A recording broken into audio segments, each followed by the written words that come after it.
ஆளுநருடைய இந்த ஸ்டேட்மெண்ட்டை எப்படி பார்க்குறீங்க? அவர் இது இப்போ ஒரு ப்ரெஸ் ரிலீஸ் கொடுக்குறாரு, அதை எப்படி இன்டர்பிரட் பண்ணுறீங்க? எப்படி நீங்கள் புரிஞ்சுக்கிறீங்க? தாவேகா கிட்ட ஒரு ஸ்டேபிள் கவர்மெண்ட் அமைக்கக்கூடிய போதுமான நம்பர்ஸ் இல்லைங்கிறத வெளிப்படையாக சொல்கிறார். அவற்றிருந்து வந்த ஒரே ப்ரெஸ் நோட் இது மட்டும்தான் நினைக்கிறேன். இது கூட வேறு எதுவும் வரல. ஆமாம், பொதுவாக கவர்னர்களை பொறுத்தவரை திருமதி சசிகலா அம்மையார் அவர்களுக்கு 133 இடங்கள் இருந்தது. அதுக்கு பிறகு ஓபிஎஸ்க்கு தர்மயுத்தத்தை 11 குறைச்சாலும் கூட 122 இடம் இருந்தது.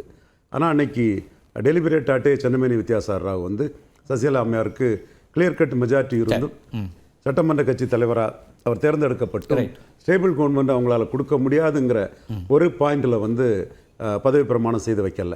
ஸோ ஸ்டேபிள் கவர்மெண்ட் கொடுக்க முடியுமா முடியாதாங்கிற இதை முடிவு பண்ணக்கூடிய ஒரு டிஸ்கிரிஷனரி பவர் வந்து கவர்னர்களுக்கு இருக்குது.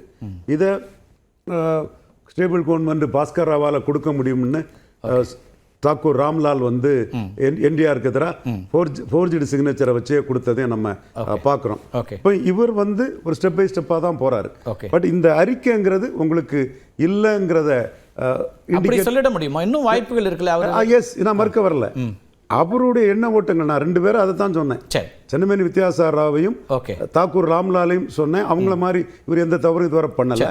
பட் இந்த இதை அவர் சொல்லும்போது உங்களுக்குள்ள அந்த வாய்ப்பை நீங்கள் அவைல் பண்ணிட்டீங்க, எதிர்பார்த்த மாதிரி வரலையோங்கிற ஒரு தோற்றம் வருதுங்கிற ஒரு பதிவை தான் அதை பண்ணுறேன். சப்போஸ் மற்றவங்க என்ன சொல்கிறாங்கன்னா அவர் இன்னும் அவருக்கு டைம் இருக்குங்கிறத பாலச்சந்தர் சொன்னார். அப்போ அப்படி டைம் இருக்குதுன்னு சொன்னால் இதை சொல்லி உங்களுக்கு கொடுத்த வாய்ப்பை நீங்கள் சரியாக பயன்படுத்தலைங்கிற ஒரு எண்ண ஓட்டம் வரக்கூடிய அளவுக்கு அவர் இன்னைக்கு இந்த ப்ரெஸ் மீட்டை கொடுத்துருக்க வேண்டியது இல்லைன்னு நினைக்கிறேன்.